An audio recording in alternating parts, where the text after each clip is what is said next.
Salut les amis, comment ça va? Bienvenue sur le quai d'Austerlitz. Bâti au XVIIIe siècle, il s'étend précisément sur 901 mètres de long entre le pont d'Austerlitz et le pont de Bercy. Bordé par la Seine et ponctué de nombreux cafés-restaurants, c'est la balade idéale au fil de l'eau à la belle saison. Parmi les bâtiments emblématiques, on trouve la gare d'Austerlitz, évidemment, construite au XIXe siècle, et la Cité de la Mode, que l'on reconnaît à sa couleur vert pistache. Mais ce quai abrite aussi de nombreuses surprises que nous allons vous faire découvrir tout au long de ce nouveau numéro de Paname. Allez, c'est parti les amis, suivez-moi.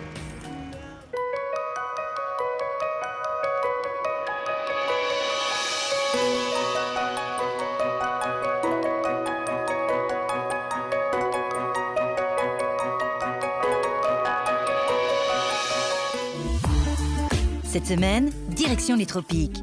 Yvan se frotte à de drôles de bestioles venues des quatre coins du monde. Ça, c'est un varan indonésien. Quand on prend un lézard de Papouasie-Nouvelle-Guinée, il faut avoir un petit bout de Papouasie-Nouvelle-Guinée chez soi. Nous visiterons les superbes jardins de la Salpêtrière en compagnie de Bertrand Pivert, le chef jardinier des lieux. Cette cour, c'est un beau jardin à la française. On a plus de 10 000 fleurs qui sont plantées. Notre docte Frédéric Gersal auscultera les mystères de l'hôpital de la Pitié-Salpêtrière dont les origines remontent au XVIIe siècle. Bienvenue dans l'église Saint-Louis. L'idée, c'était de pouvoir accueillir tous les habitants de la Salpêtrière, mais en les séparant. Nous pousserons les portes de l'usine d'Austerlitz, un site méconnu qui alimente la ville de Paris en eau non potable. Là, on est à 20 mètres de profondeur dans un cylindre qui fait 28 mètres de diamètre. Et pour commencer, Yvan, d'humeur gourmande, se laisse tenter par un plaisir sucré, léger comme un nuage, chez Fût Castella. Bonjour Cannes, bonjour New. Bonjour Ivan. Bonjour Comment Ivan. allez-vous? Ça va? Ça va, et vous? Qu'est-ce que c'est que ces gros gâteaux là? C'est quoi? le Castella. C'est une pâtisserie d'origine portugaise. Déjà, le nom Castella, c'est un nom dérivé du mot power de Castella. Je ne sais pas si j'ai bien prononcé ou pain pas. de Castille. Voilà, c'est ça, en portugais. C'est un gâteau qui a été amené par les marchands et les missionnaires au Japon à l'époque, à Nagasaki, aux alentours du XVIe siècle. Le Castella s'est développé pour devenir une spécialité locale très appréciée. Pendant l'occupation japonaise à Taïwan, le gâteau passe la frontière et est devenu aussi une spécialité taïwanaise. Vous faites quoi, la version japonaise ou la version taïwanaise? Nous, on fait la version taïwanaise. Cannes, c'est New, ton épouse, qui fait les gâteaux. Oui, effectivement, c'est la pâtissière, en fait. Qu'est-ce qu'il y a comme ingrédient dans ce gâteau? Qu'est-ce qu'il y a dedans? La farine de blé bio, le sucre de canne avec de œufs, de lait et de l'huile. Tout simplement, c'est tout. Oui, Vous montrez comment on le réalise, ce fameux gâteau, ce fameux Castella? Oui, Comment on avec le cuit, plaisir, tout ouais. ça? On y va? Oui, oui. Allez-y. il faut, comment dire, avoir la technique pour battre et pour mélanger le blanc Et d'œuf. ça se fait à la main? Mais ça se fait à la main, donc comme monsieur il est en train de faire, donc, Il faut avoir des bras. c'est difficile en fait pour les Ouais, on va pâtissiers. comparer nos bras. Oui, c'est musclé. Ouais. Voilà. Tu as le bras droit bien musclé. Oui, Bon. Et une fois que c'est fait, on met ça dans un grand plat. oui. Après, c'est le four aussi. On fait dans le four doucement pendant 2 heures avec la température 170, c'est comme marqué dans le four. D'accord. Donc Oui. c'est très précis. Oui, 2 heures, pas plus. Et ça, après, tu es sûr que ton gâteau va lever et va rester gonflé. Parce que moi, quand je fais des gâteaux dans mon four, alors il est beau, hein. Quand il est dans le four, il est comme ça. Et puis quand il est sorti, put, il est comme ça. Ça y est, c'est cuit? oui, c'est l'heure à sortir de gâteau. Ah oui, Wow. il est gonflé. C'est chaud, hein? Oui, c'est chaud. Ça brûle les coussinets. Oui. Et là, on va le couper. Vous voulez? Allez, montre-moi. Comme ça. Mhm. Allez, je vais faire le prochain. Allez, il va. Ah oui. Le Oh là là. flop. Allez, allez. Faut y aller, là? Ça sera ma part à moi, ça. Ah oui, c'est beaucoup. Moi, j'aimerais bien goûter celui au thé matcha. Oh, avec plaisir. Tout ça, c'est pour moi, cette part-là? Oui, Allez, je goûte, je me lance. j'espère que c'est bon. Merci, merci de cette découverte. Voilà une jolie façon de débuter une jolie balade du côté du quai d'Austerlitz, qui est juste en bas, là. Merci beaucoup, New. Merci, Cannes, pour cette découverte. Je fais encore une petite bouchée, puis je vais y aller, moi. Avec plaisir. Hein? Avec plaisir. plaisir. Merci beaucoup. Merci Je vais beaucoup. prendre la grosse part. Oui, avec plaisir. À bientôt. À bientôt, Merci bien beaucoup. Et sûr. longue vie à Fu Castella. Oui. C'est sur la place Augusta Holmes que se dresse la façade mystérieuse de l'usine d'Austerlitz. Un héritage ingénieux du 19e siècle qui traite les eaux de la Seine pour fournir la ville en eau non potable. Les amis, rassurez-vous, nous ne sommes pas dans un épisode de Game of Thrones. Ce dragon ne va pas surgir du sous-sol parisien pour détruire la ville de Paris. Non, ce dragon, c'est à la fois une œuvre d'art et une fontaine réalisée en 1999 par l'artiste franco-chinois Shenzhen. Il symbolise la puissance de l'eau pompée dans la Seine pour alimenter le réseau d'eau non potable de la ville de Paris. Alors ne cherchez pas la tête, l'artiste a volontairement caché la tête pour que vous puissiez imaginer qu'à un moment, ce dragon pourrait surgir et vous croquer. En revanche, la queue, elle est derrière cette façade toute noire qui abrite une usine absolument incroyable que je vous propose de découvrir ensemble. Suivez-moi.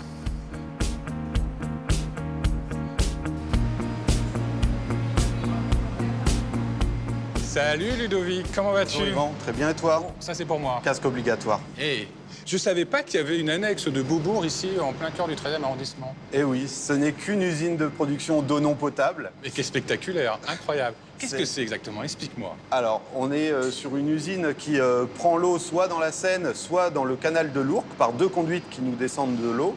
Et on va aller alimenter des réservoirs de stockage d'eau non potable. On va s'en servir pour nettoyer les égouts, l'alimentation des lacs de Vincennes et de Boulogne, le nettoyage des caniveaux dans Paris pour arroser les parcs et jardins également. Qui a eu l'idée de créer ce réseau d'eau non potable? Alors, c'était le baron Haussmann qui a demandé à l'ingénieur Belgrand de nous créer ce système d'alimentation d'eau à Paris.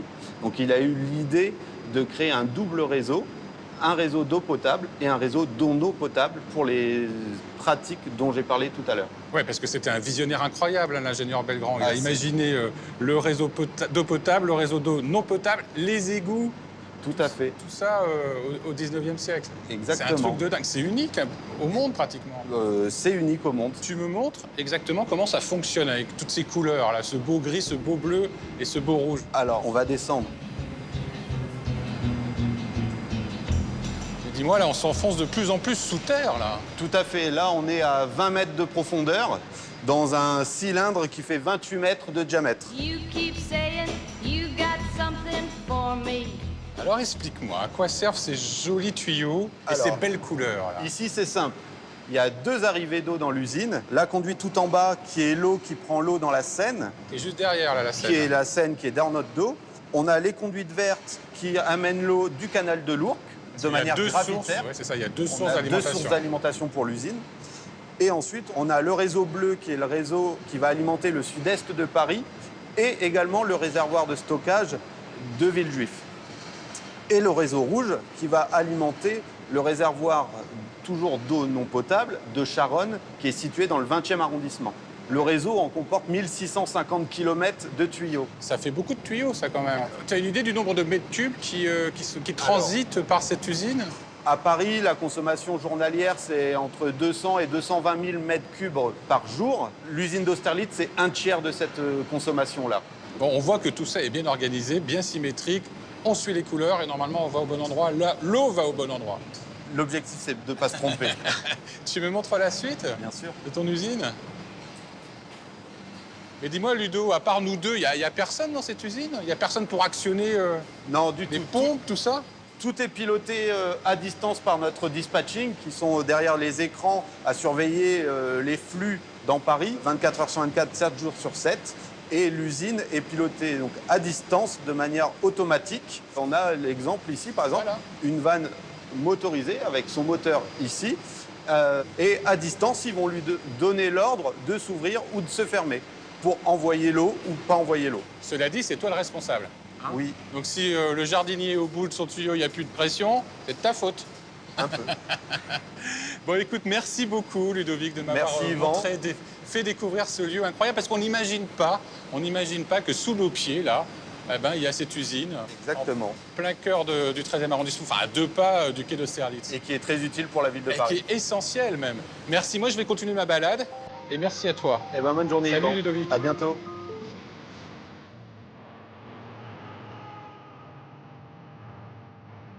Éric attend Yvan au pied de l'église de la Pitié-Salpêtrière. Bâtie au XVIIe siècle sous l'impulsion de Louis XIV, cette église et l'hôpital qui l'entoure témoignent de la politique d'internement des indigents menée par le roi Soleil. Venez voir le docteur. Salut Frédéric. Salut Yvan. Comment ça va? Très bien. Vous savez, quand je vous vois, j'ai le cœur qui palpite. Ah bah j'écoute. Vous pouvez contrôler un peu si tout va bien? Je suis un peu inquiet. Alors d'abord, ah oui, ça fonctionne. Alors? J'entends rien du tout. Vous n'avez pas de cœur. Vous n'avez Non, pas j'ai de pas de cœur. cœur. Vous êtes un homme sans cœur. Frédéric, Oui, on est dans un hôpital qui a Oui. été voulu par Louis XIV oui, au XVIIe siècle. oui. Mais ça a toujours été un hôpital ici? Ah non, non, non, ça a une histoire de 400 ans, vous imaginez, puisque c'est au début du XVIIe, sous Louis XIII, qu'est créé d'abord ici, en ce lieu même, un arsenal, c'est-à-dire un lieu où on entrepose les armes, un lieu où on va fabriquer de la poudre à canon avec le salpêtre, d'où ce nom de salpêtrière, évidemment. C'est une ville dans la ville. Il y a 31 hectares à peu près, la superficie de la Pitié-Salpêtrière. C'est absolument gigantesque, au cœur de Paris. Et effectivement, il y a une église, comme il y a des rues, des boulevards, des avenues, des cours, des jardins. Et c'est Louis XIV qui va, le fils de Louis XIII, donc, avec sa mère, Anne d'Autriche, qui vont créer ce lieu d'internement. Fini l'arsenal ici, on va interner ici les femmes, les mendiantes, les femmes qui font la manche, qui sont seules dans la rue. Alors, on appelle ça hôpital général, mais c'est un lieu de détention et de rétention où on s'occupait des plus démunis et puis on passait beaucoup de temps en prière. D'où cette église Saint-Louis qui a été construite sous Louis XIV à la fin du XVIIe siècle parce que cette ville dans la ville avait besoin d'un lieu de culte, évidemment. Et vous montrez l'intérieur? Venez voir.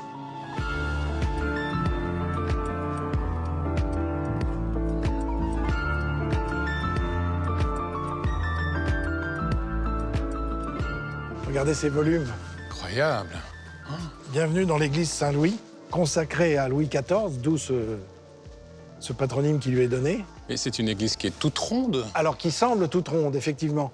Les plans ont été réalisés par Levaux, Louis Levaux, le grand architecte de Louis XIV, Oui. celui à qui on doit le château de Versailles, quand même. Il y a 4 nefs, 1, 2, 3, 4, qui sont entourées par 4 chapelles. 1, 2, 3 et 4 derrière nous. Oui, et ces chapelles avaient une particularité? Non, c'est des chapelles qui sont dédiées à différents saints, Saint-Vincent, mais vous voyez, ces 4 chapelles, plus ces quatre axes, de haut, ça donne l'impression d'une église ronde. En fait, c'est une église qui a une forme de croix grecque. Ah, c'est ça, d'accord. Oui. Je comprends maintenant. Voilà. L'idée, c'était de pouvoir accueillir tout le monde, c'est-à-dire tous les habitants de ce territoire, de la Salpêtrière, mais en les séparant. C'est-à-dire qu'il y avait à la fois les malades, les infirmes, les personnes très âgées, et puis les gardiens, les gens du quartier aussi qui pouvaient venir assister à un office. Et tout ça, il fallait que ça tienne ici, donc ça faisait beaucoup, beaucoup de monde. Je vous emmène, encore une fois, j'aime bien vous emmener. Mais qu'est-ce que c'est que cette charmante petite rue? On se croirait pas du tout dans un hôpital. Je vous avais dit, des petites rues, des petites cours, Oui. voilà, c'est ce qui parcourt cet ensemble immobilier. Là, on est dans la rue des Archers, La rue des Archers. qui était la force policière du lieu. Donc les archers du roi, qu'on appelait les archers de l'hôpital général, et qui étaient là pour non seulement maintenir l'ordre à l'intérieur du périmètre, mais aussi ils étaient chargés d'aller chercher tous ces mendiants qui étaient encore dans Paris et de les incarcérer, si je puis dire, de les transporter, les femmes ici. Il y a aussi une histoire absolument dingue, c'est le cas de le dire, Oui. c'est le fameux bal des folles. Ah. Qu'est-ce que c'est que ça? Alors, il y avait des bals qui étaient organisés. Le bal des folles, il était devenu très célèbre. Il attirait toute la bourgeoisie de Paris. On venait à une soirée, à un bal où on était costumés, déguisés, avec les femmes qui étaient internées ici, les femmes qui étaient malades, des femmes malades, évidemment, des hystériques, et on les mêlait à cette foule, et c'était évidemment une soirée de moquerie, quoi. Il faut bien dire les Ça, choses c'était comme au elles sont. 19e siècle. Oui, absolument, au 19e. C'est affreux. Oui, oui, c'est épouvantable. Et aujourd'hui, maintenant, c'est un hôpital universitaire absolument incroyable, Ah oui. ultra performant. Un CHU, vous avez Un raison de CHU, le rappeler. et on peut effectivement franchir les portes, le visiter, découvrir son patrimoine. Moi, je vais vous laisser, Frédéric, parce Oui. que je vais voir un autre aspect de la Pitié-Salpêtrière, c'est son côté verdoyant Oui. avec le jardinier en chef. Oh. Eh oui. Là, vous aviez le médecin-chef. Enfin, Allez, retournez à vos consultations, Oui. docteur Gersal. Au à revoir. bientôt.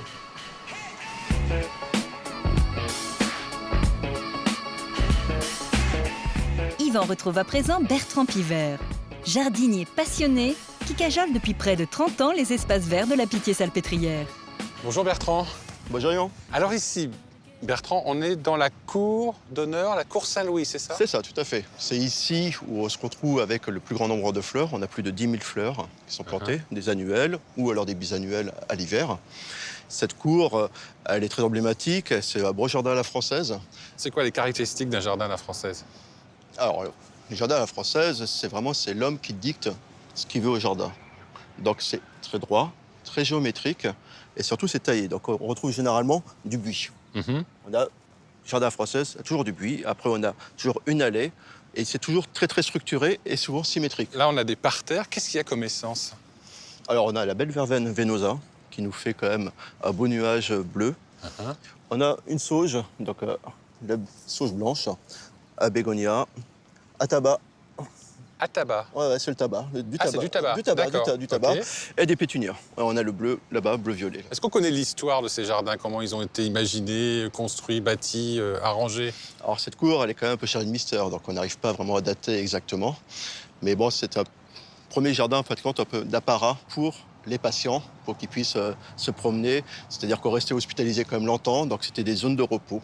Alors, c'est le seul jardin de l'hôpital ou il y en a d'autres? Non, non, non, non, on a plein de petits jardins qui sont devant des bâtiments. On va aller voir ces autres jardins? Bien sûr. Allez, on est parti.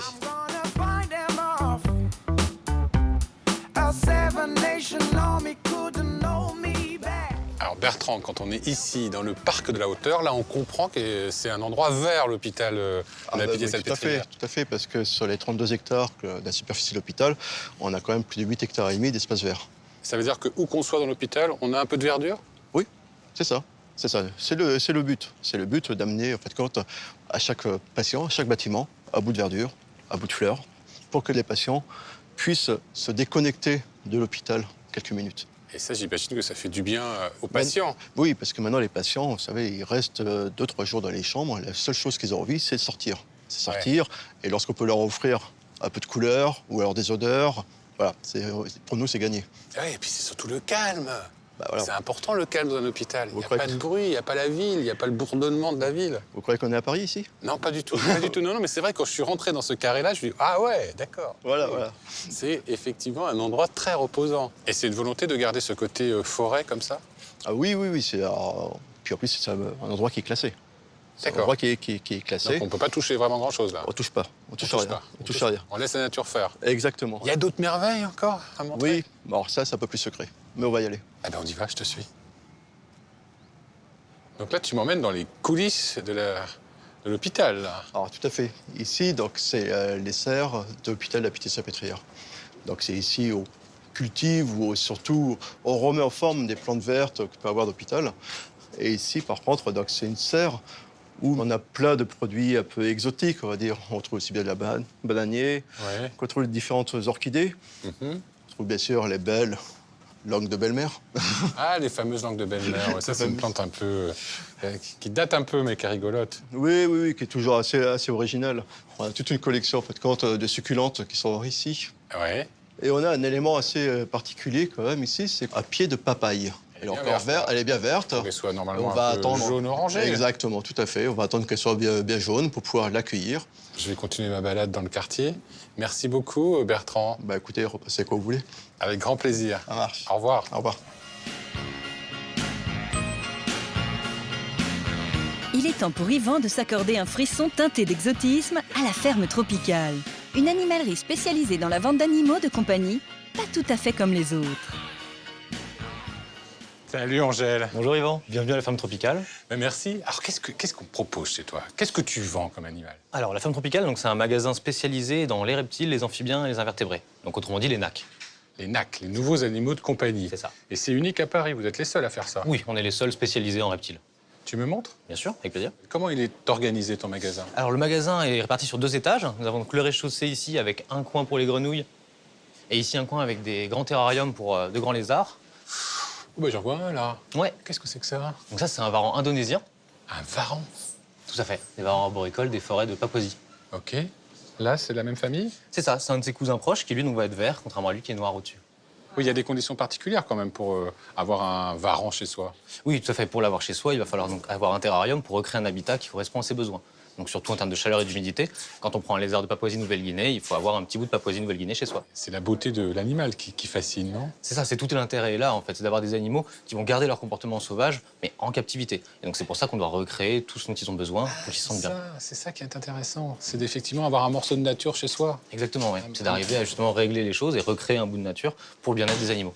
Un bout de monde sauvage, quoi. Tout à fait. C'est incroyable quand même. Et là-haut, qu'est-ce qu'on a? Alors là-haut, on a des serpents principalement, mais aussi des lézards. Donc si tu veux bien, je vais te montrer tout ça.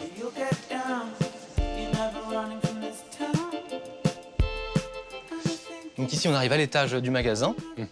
Et donc juste là, on a une des stars des terrariums, justement. C'est les agames barbus. C'est un lézard australien, on l'appelle comme ça parce qu'il a une grande barbe qui peut gonfler quand il n'est pas content. Ah, bon là ça va, il a l'air content. Oui, puis on va voir tous les... Ah, tu vas le prendre? Oui, bien sûr. Mais ça, c'est un lézard justement vraiment sympa, très très docile. Ouais. On le prend en main facilement. C'est Tu vrai? veux essayer? Oui, comment je fais? Je mets Il juste faut comme juste ça? glisser la main en dessous. Il faut glisser la main en dessous. C'est ça. Tac. D'accord. Regardez comme il est tout mignon. Ah, je laisse faire? Tu mets ta main devant. Ah, je mets sa main pour le rassurer? Il s'est juste changé d'endroit, en fait. Oui, c'est ça. Bon, il me regarde. Hop, là, je te le laisse quand même. Hein. Je crois qu'il est plus habitué à son dresseur qu'à moi. Angèle, ça vaut combien un animal comme ça? Alors, un animal comme ça vaut en général un petit peu moins de 100 €. Mais ce qu'il faut bien réfléchir aussi, c'est à tout l'investissement dont on va avoir besoin pour lui créer son habitat. Et oui, il lui faut combien là, de température moyenne? Il vit en Australie, En normalement. Australie, donc sous sa lampe, justement sous la petite pierre où il était, on est à 35-40 degrés. Et dans le reste de son terrarium, on doit être autour de 25 degrés. Et donc là, on va le nourrir. Oui. Alors celui-là, il est omnivore, mais il va manger principalement des insectes. Donc on va lui donner des sauterelles. Ah oui, vivante. Vivantes, oui, toujours. On prend une pince pour lui proposer. Ouais. Ah Ensuite- oui, apparemment, il a faim. Il a compris que c'était l'heure. Ouais. Allez, hop. Aïe. Il faut connaître effectivement toutes les habitudes de ces animaux. Ça s'apprend. Tout à fait. Et on propose aussi des formations un petit peu plus complètes pour les gens qui veulent aller un peu plus loin dans la formation. Ok.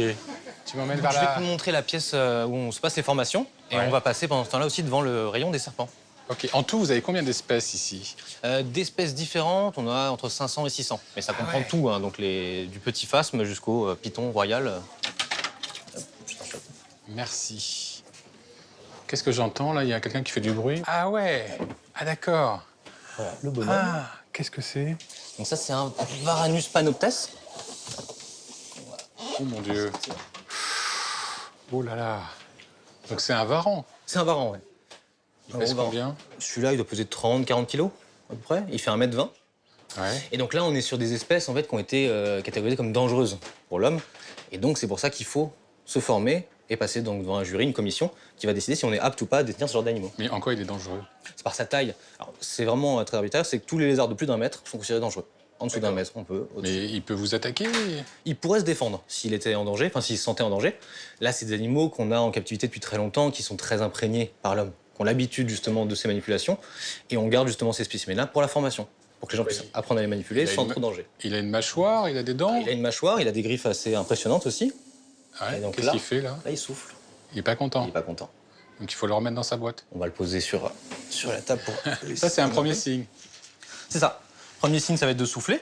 Ouais. Et ensuite, on va avoir graduellement d'autres signes pour montrer son agacement. Il peut fouetter avec sa queue. Ouais.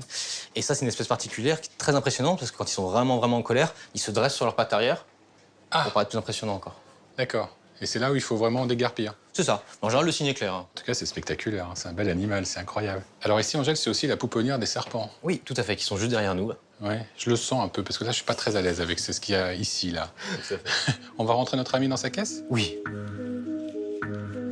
Bon, allez, allons-y pour les serpents. Donc là, on est voilà, sur des pythons royales. Donc c'est pareil, un serpent qui est assez facile et assez populaire pour son tempérament calme. Donc c'est pour ça qu'on peut les manipuler assez facilement. Et aussi parce qu'on a un grand choix de patterns et de couleurs disponibles. Et il va grandir jusqu'à 1,20 m au total. Alors qu'est-ce que je fais? Je le tiens comme ça? Il faut le soutenir. S'il recule, on le laisse faire.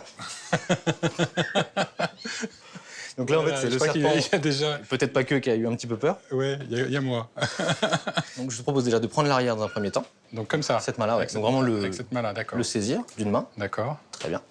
Tu m'aides, hein? Bien sûr. Et avec l'autre, Voilà, il nous fait un recul encore. C'est cette tête L'autre, qui me c'est fait- juste voilà, le soutenir et le laisser se balader, en fait. En fait, c'est la tête qui me fait peur, c'est normal, non? Tu as raison, c'est la partie la plus plus dangereuse. risquée. Ouais. On va terminer cette émission avec notre ami, un clown, ce beau python royal. Ouh là là, vous pouvez voir ou revoir cette émission sur notre site internet francetv.fr. Je ne sais pas s'il est vraiment bien là, notre ami là. Il avance. Vous pouvez aussi venir me parler sur les réseaux sociaux. Hein. Vous pouvez aussi consulter les bons plans. On va retrouver peut-être cette ferme tropicale bientôt sur Paname la carte, sur le site paname.paris. On se retrouve la semaine prochaine pour un nouveau numéro de Paname et une balade dans Paris. Mais qu'est-ce qui se passe là? Qu'est-ce qu'il fait? Il veut changer de main. Il veut changer de main? Écoute, je vais te le laisser. Je suis pas sûr que je possède un python un jour dans ma vie. Vous sentez? C'est léger? C'est léger, Ouais. ça bouge, on dirait mes fesses. Oui, oui. And that someone else is fera pas ça. giving all your best. Frédéric Gersal-Pitié, première. These boots are made Comment ça, Pitié? for walking. And that's just what they Alors, Fu Castella, 4e.